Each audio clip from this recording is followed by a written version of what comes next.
It is on that margin, the margin value between purchased price and resale price. 12 lakh में खरीदा, 9 लाख में बेच रहे हैं सेकेंड हैंड यूज्ड व्हीकल के नाम पर. On the margin is only this 18% is being put, as would be for any used car. ഇവിടെ ഫിനാൻസ് മിനിസ്റ്റർ യൂസ് ചെയ്തിട്ടുള്ള എക്സാമ്പിളിലാണ് പ്രശ്നം പറ്റിയിട്ടുള്ളത്. ആ എക്സാമ്പിൾ നമുക്കൊന്ന് പരിശോധിക്കാം. ബൈ ചെയ്തത് 12 ലക്ഷത്തിന്, സെല്ല് ചെയ്തത് 9 ലക്ഷത്തിന്. സോ ബാലൻസ് വരുന്നത് ആൾക്ക് ലോസാണ് 3 lakhs. ഇതിന് 18% GST കൊടുക്കേണ്ടി വരുമെന്നാണ് ആൾ പറഞ്ഞ എക്സാമ്പിളിലാണ് മിസ്റ്റേക്ക് പറ്റിയിട്ടുള്ളത്. ഇത് പ്രോപ്പറായിട്ടൊന്ന് അനലൈസ് ചെയ്ത് കഴിഞ്ഞാൽ ഈ കൺഫ്യൂഷൻ മാറാവുന്നതേ ഉള്ളൂ. അതുപോലെ തന്നെ ലേറ്റസ്റ്റ് GST കൗൺസിൽ മീറ്റിങ്ങിൽ വന്നിട്ടുള്ള ഒരു ഡിസിഷൻ അല്ല ഇത്. ഇതിന് മുൻപും യൂസ്ഡ് കാറിൻ്റെ സെല്ല് ചെയ്യുമ്പോഴുള്ള GST റേറ്റ് 18% തന്നെയായിരുന്നു. അപ്പോൾ എന്താണ് ഈ കൺഫ്യൂഷന് കാരണം, അതുപോലെ തന്നെ പുതിയതായി വന്നിട്ടുള്ള മാറ്റം എന്താണെന്ന് നോക്കാം. ഒരു റിയൽ ലൈഫ് എക്സാമ്പിളിൽ നിന്ന് സ്റ്റാർട്ട് ചെയ്യാം. നിങ്ങളുടെ കയ്യിലുള്ള ഒരു യൂസ്ഡ് കാറ് നിങ്ങൾ മറ്റൊരാൾക്ക് സെല്ല് ചെയ്യുന്നു എന്ന് കരുതുക. എക്സ് എന്ന് പറയുന്നൊരു പേഴ്സൺ, വൈ എന്ന് പറയുന്നൊരു പേഴ്സണ് അദ്ദേഹത്തിൻ്റെ കയ്യിലുള്ള ഒരു യൂസ്ഡ് കാറ് സെല്ല് ചെയ്യാണ്. ഇതിൽ ഈ എക്സാമ്പിളിലെ 2 പേരും അൺരജിസ്റ്റേർഡ് ആയിട്ടുള്ള പാർട്ടീസാണ്. അതായത് യൂസ്ഡ് കാറുകൾ വാങ്ങി സെല്ല് ചെയ്യുന്നതല്ല അവരുടെ ജോലി. എക്സ് യൂസ് ചെയ്തുകൊണ്ടിരുന്ന ഒരു വെഹിക്കിൾ മറ്റൊരാൾക്ക് സെല്ല് ചെയ്യുക മാത്രമേ ചെയ്യുന്നുള്ളൂ. ഇതൊരു ബിസിനസ്സായിട്ട് ചെയ്യുന്ന പ്രവൃത്തിയല്ല. ഈ സിറ്റുവേഷനിൽ GST ആപ്ലിക്കബിൾ അല്ല. ക്ലിയർ ആണെന്ന് പ്രതീക്ഷിക്കുന്നു. ഇവിടെയാണ് പലർക്കും തെറ്റിദ്ധാരണയുള്ളത്. എൻ്റെ കയ്യിലുള്ള ഒരു യൂസ്ഡ് കാറ് മറ്റൊരാൾക്ക് സെല്ല് ചെയ്ത് കഴിഞ്ഞാൽ ലോസ് ആണെങ്കിൽ പോലും ഞാൻ അവിടെ GST പേ ചെയ്യേണ്ടതായിട്ട് വരുമോ എന്ന്. ഇത് ലോ ബേസിക്സ് മനസ്സിലാക്കാതെ, ഇൻഡയറക്റ്റ് ടാക്സ് എന്താണെന്ന് പോലും മനസ്സിലാക്കാതെയുള്ള ഒരു എക്സ്പ്ലനേഷനാണ്. പല യൂട്യൂബ് ചാനൽസും ഇങ്ങനെ തന്നെ ഈ തെറ്റായിട്ട് റിപ്പോർട്ട് ചെയ്യുന്നതായിട്ട് കാണുന്നുണ്ട്. സോ ഈ എക്സാമ്പിൾ ഒരു C2C ട്രാൻസാക്ഷനാണ്.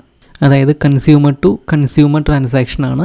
ഇതിന് ഒരു GSTയും ആപ്ലിക്കബിൾ അല്ല. കാറാണെങ്കിലും ശരി, മറ്റെന്ത് ഗുഡ്സ് ആൻഡ് സർവീസ് ആണെങ്കിലും ശരി, ഇതിന് GST ആപ്ലിക്കബിൾ അല്ല.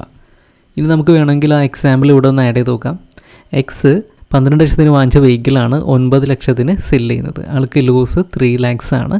ഈ 3 lakhs മുതൽ GST പേ ചെയ്യേണ്ടി വരും, ഒരിക്കലും ഇല്ല. ഇനി അദ്ദേഹത്തിന് പ്രോഫിറ്റ് ആയിരുന്നെങ്കിലോ?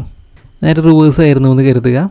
9 ലക്ഷത്തിന് വാങ്ങിച്ച വണ്ടി 12 ലക്ഷത്തിന് സെല്ല് ചെയ്തു എന്ന് കരുതുക. 3 lakhs ആൾക്ക് പ്രോഫിറ്റാണ് വന്നിട്ടുള്ളത്. അങ്ങനെയാണെങ്കിൽ പോലും ആൾ GST പേ ചെയ്യേണ്ടതായിട്ടില്ല. ഇതുമായി ബന്ധപ്പെട്ട് നിങ്ങൾ പേടിക്കേണ്ട യാതൊരു ആവശ്യമില്ല. ഇനി നമുക്കിതൊരു B2B ട്രാൻസാക്ഷനിലേക്കോ അല്ലെങ്കിൽ B2C ട്രാൻസാക്ഷനിലേക്കോ ഒന്ന് കൊണ്ടുവരാം. സെല്ല് ചെയ്യുന്ന വ്യക്തി ഒരു ബിസിനസ്സാണ് എന്ന് കരുതുക.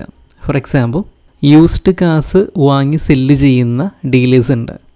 ഓൺലൈൻ ഡീലേഴ്സിനെ പറ്റി പറയുകയാണെങ്കിൽ Cars24 അല്ലെങ്കിൽ സ്പിന്നി പോലെയുള്ള പ്ലാറ്റ്ഫോമുകൾ ത്രൂ നമുക്ക് സെക്കൻഡ് ഹാൻഡ് കാറുകൾ വാങ്ങാനും വിൽക്കാനും കഴിയുന്നതാണ്. ഇവർ ചെയ്യുന്നത് ഒരു ബിസിനസ്സാണ്. സോ ഇവർ മറ്റൊരാൾക്ക് കാർ സെല്ല് ചെയ്യുന്നുണ്ടെങ്കിൽ അതിന് GST ആപ്ലിക്കബിൾ ആയിരിക്കും. ഈ എക്സാമ്പിൾ തന്നെ നമുക്കൊന്ന് സ്ട്രെച്ച് ചെയ്ത് പറയാം. മിസ്റ്റർ എക്സ് സെല്ല് ചെയ്തത് Cars24 എന്ന് പറയുന്ന ഓൺലൈൻ ഡീലർക്കാണ്. സെല്ല് ചെയ്തിട്ടുള്ളത് 12 ലക്ഷത്തിനാണ്. ആൾക്ക് അവിടെ പ്രോഫിറ്റ് 3 lakhs വരുന്നുണ്ട്. അതിന് എക്സ് GST ഒന്നും തന്നെ കൊടുക്കേണ്ടി വരുന്നില്ല. ബിക്കോസ് ആളൊരു കൺസ്യൂമറാണ്, അൺരജിസ്റ്റേർഡ് ആണ്. അതുകൊണ്ട് തന്നെ ആൾക്ക് ടാക്സ് ഒന്നും തന്നെ വരുന്നില്ല. Cars24 എന്ന് പറയുന്നൊരു ബിസിനസ്സാണ്. ഇവർ വാങ്ങിച്ചിട്ടുള്ളത് 12 ലക്ഷത്തിനാണ്. 12 lakhsനാണ് അവർ ബൈ ചെയ്തിട്ടുള്ളത്. ഇത് 15 lakhsന് സെല്ല് ചെയ്യുന്നു എന്ന് കരുതുക. അങ്ങനെയാണെങ്കിൽ ആളുടെ പ്രോഫിറ്റ് ഇവിടെ 3 lakhs വരും. ഈ 3 lakhsന് ടാക്സ് പേ ചെയ്യേണ്ടതായിട്ട് വരും Cars24. ഇതെങ്ങനെയാണ് GSTയിൽ നടക്കുന്നത്? വൈ ഇവരുടെ കയ്യിൽ നിന്നാണ് കാർ വാങ്ങുന്നതെന്ന് കരുതുക. ഇവിടെ സെല്ലിംഗ് പ്രൈസ് എന്ന് പറയുന്നത് 15 lakhs ആണ്. ഈ 15 lakhsന് മുകളിലാണോ ആൾ 18% ടാക്സ് കൊടുക്കേണ്ടത്, അല്ലെങ്കിൽ ബാലൻസ് വരുന്ന 3 lakhsന് മുകളിലാണോ? ഇവിടെ GST ലോ പറയുന്നത് ഈ 3 lakhsന് മുകളിൽ ടാക്സ് പേ ചെയ്താൽ മതിയെന്നാണ്. എൻ്റയർ എമൗണ്ട് ആയിട്ടുള്ള 15 lakhsന് മുകളിൽ 18% പേ ചെയ്യേണ്ട ആവശ്യമില്ല. GST ഇങ്ങനെയാണ് വർക്ക് ചെയ്യുന്നത്.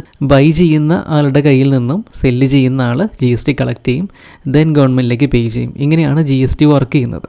അല്ലാതെ സെല്ല് ചെയ്യുന്ന ആൾ കയ്യിൽ നിന്ന് എടുത്ത് അടയ്ക്കുന്ന ഒരു സിറ്റുവേഷൻ ഇല്ല. ഇതെല്ലാം ഇൻഡയറക്റ്റ് ടാക്സിൻ്റെയും ബേസിക്സ് ഇത് തന്നെയാണ്.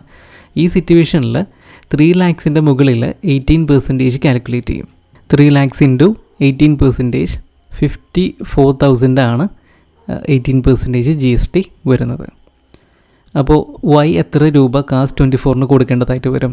15 lakhs പ്ലസ് 54,000 കൊടുക്കേണ്ടതായിട്ട് വരും. 15,54,000 ആണ് ടോട്ടൽ പ്രൈസ് വരുന്നത്. ക്ലിയർ ആണല്ലോ? ദെൻ 15 lakhs കാസ് 24 എടുക്കാവുന്നതാണ്. കാസ് 24 അവരുടെ സെല്ലിംഗ് പ്രൈസാണ്, അത് അവർക്ക് എടുക്കാവുന്നതാണ്. 54,000 ഗവൺമെൻറ്റിലേക്ക് പേ ചെയ്യേണ്ടതാണ്. ക്ലിയർ ആണെന്ന് പ്രതീക്ഷിക്കുന്നു. ഇൻ എഫക്റ്റ് ബൈ ചെയ്ത ആളാണ് ടാക്സ് കൊടുത്തത്. ഈ ട്രാൻസാക്ഷനിൽ നിന്ന് കാസ് 24 ഒഴിവാക്കിയെന്ന് കരുതുക. എക്സും വൈയും തമ്മിലാണ് ഈ ട്രാൻസാക്ഷൻ നടന്നിട്ടുള്ളതെങ്കിൽ അവിടെ GST ഒന്നും തന്നെ ആപ്ലിക്കബിൾ അല്ല. ഇവിടെ കാസ് 24 ബിസിനസ്സാണ്. സോ B2C ട്രാൻസാക്ഷൻ അവിടെ വന്നു കഴിഞ്ഞു. ഇവിടെ നടന്നിട്ടുള്ളത് കാസ് 24 വൈയും തമ്മിൽ നടന്നിട്ടുള്ള ട്രാൻസാക്ഷൻ എന്ന് പറയുന്നത് അതൊരു B2C ട്രാൻസാക്ഷനാണ്. അതുകൊണ്ടാണ് അവിടെ GST റേറ്റ് ആപ്ലിക്കബിൾ ആയിട്ടുള്ളത്. ഒരു എക്സാമ്പിൾ കൂടി വേണമെങ്കിൽ പറയാം. എക്സും വൈയും OLXലൂടെയാണ് ഇങ്ങനൊരു ട്രാൻസാക്ഷനിലേക്ക് വരുന്നത്. സോ വൈ എക്സിൻ്റെ കാറ് OLXൽ കണ്ടിട്ട് ഇൻട്രസ്റ്റ് പറയുകയാണ്. ദെൻ എക്സും വൈക്കും അങ്ങനെ ഒരു ട്രാൻസാക്ഷൻ നടത്താവുന്നതാണ്. അവിടെ GST ഒന്നും തന്നെ വരുന്നില്ല. ബിസിനസ് ഇൻവോൾവ് ചെയ്യുമ്പോഴാണ് GST ചാർജ് ചെയ്യേണ്ടതായിട്ടുള്ളൂ.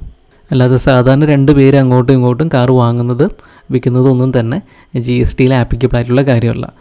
ഇനി രണ്ടാമതായിട്ട് 55th GST കൗൺസിൽ മീറ്റിങ്ങിൽ വന്നിട്ടുള്ള ഡിസിഷൻ ഇതല്ല. 18% ഇങ്ങനെ ചാർജ് ചെയ്യണമെന്നല്ല അതിൽ വന്നുള്ള ഡിസിഷൻ. ഇപ്പോൾ നമ്മൾ പറഞ്ഞുള്ള ട്രാൻസാക്ഷൻ മുൻപും ഇങ്ങനെ തന്നെ ആയിരുന്നു. യൂസ്ഡ് വെഹിക്കിൾസിന് 18% തന്നെയായിരുന്നു GST റേറ്റ് ഉണ്ടായിരുന്നത്. അപ്പോൾ ഇപ്പോൾ വന്നിട്ടുള്ള ഡിസിഷൻ എന്താണ്? ഇലക്ട്രിക് വെഹിക്കിൾസും സ്മോൾ വെഹിക്കിൾസുമായി ബന്ധപ്പെട്ടാണ് ഇപ്പോഴത്തെ ഡിസിഷൻ വന്നിരിക്കുന്നത്. ഇത് രണ്ടിനും 12% GST. ഞാൻ പറയുന്നത് ഫ്രഷ് ആയിട്ടുള്ള EVക്കും സ്മോൾ വെഹിക്കിൾസിൻ്റെയും കാര്യമല്ല, യൂസ്ഡ് ആയിട്ടുള്ള ഇലക്ട്രിക് ആൻഡ് സ്മോൾ വെഹിക്കിൾസിൻ്റെ കാര്യമാണ്. ഇതിൻ്റെ GST 12% ആണ്. ഈ 12% ആണ് ഇപ്പോൾ 18%ലേക്ക് ഇൻക്രീസ് ചെയ്തിരിക്കുന്നത്. ഇതാണ് ലാസ്റ്റ് GST കൗൺസിലിൽ വന്നിട്ടുള്ള ഡിസിഷൻ. ക്ലിയർ ആയി എന്ന് പ്രതീക്ഷിക്കുന്നു. ഇതിൽ കൺഫ്യൂഷൻ ഉണ്ടാവാൻ കാരണം ഫിനാൻസ് മിനിസ്റ്റർ പറഞ്ഞിട്ടുള്ള എക്സാമ്പിൾ ഒന്ന് മാറിപ്പോയതാണ്. കൺസ്യൂമേഴ്സ് അങ്ങോട്ടും ഇങ്ങോട്ടും വാങ്ങുകയും വിൽക്കുകയും ചെയ്യുന്ന വെഹിക്കിൾസിന് ഇത് ബാധകമല്ലാന്ന് ഓൾറെഡി ആ പ്രസ് മീറ്റിൽ തന്നെ പറയുന്നുണ്ട്. ബിസിനസ്സുകൾക്ക് മാത്രമേ ഇത് ആപ്ലിക്കബിൾ ആയിട്ടുള്ളൂ. ബട്ട് അത് വൈറലായ വീഡിയോയിൽ ആ പോർഷൻ മാത്രം കട്ട് ചെയ്തിട്ടിരിക്കുകയാണ്. ആൾ പറഞ്ഞിട്ടുള്ള എക്സാമ്പിൾ തെറ്റാണ്. 12 ലക്ഷത്തിന് വാങ്ങിച്ചു, 9 ലക്ഷത്തിന് വിറ്റു. അങ്ങനെയാണെങ്കിൽ 3 lakhs അവിടെ ലോസാണ്. ആ ലോസിനും 18% കൊടുക്കേണ്ടി വരുന്ന രീതിയിലാണ് ആൾ പറഞ്ഞിട്ടുള്ളത്. ആക്ച്വലി GST ലോ പരിശോധിച്ചാൽ നമുക്കറിയാം 3 lakhs എന്ന് പറയുന്നത് നെഗറ്റീവ് ഫിഗറാണ് വരുന്നത്. നെഗറ്റീവ് ഫിഗറിന് ഒരിക്കലും ടാക്സ് കൊടുക്കേണ്ടതായിട്ട് GST കൊടുക്കേണ്ടതായിട്ട് വരുന്നില്ല. ഈവൻ ബിസിനസ്സുകൾക്കാണെങ്കിൽ പോലും അത് കൊടുക്കേണ്ടതായിട്ട് വരുന്നില്ല. ഇത് പോസിറ്റീവ് ഫിഗർ ആണെങ്കിൽ മാത്രമാണ് അവിടെ GST ആപ്ലിക്കബിൾ ആയിട്ട് വരുന്നുള്ളൂ. സോ ആക്ച്വൽ കറക്റ്റ് എക്സാമ്പിൾ ഇങ്ങനെയാണ്. 12 lakhsന് സെല്ല് ചെയ്തു, 9 lakhsന് ബൈ ചെയ്തതാണെങ്കിൽ നമുക്ക് പറയാം ഇവിടെ 3 lakhs പോസിറ്റീവ് ഫിഗർ ആയിരിക്കും. ഓക്കെ, അങ്ങനെയാണെങ്കിൽ അവിടെ GST ആപ്ലിക്കബിൾ ആണ്.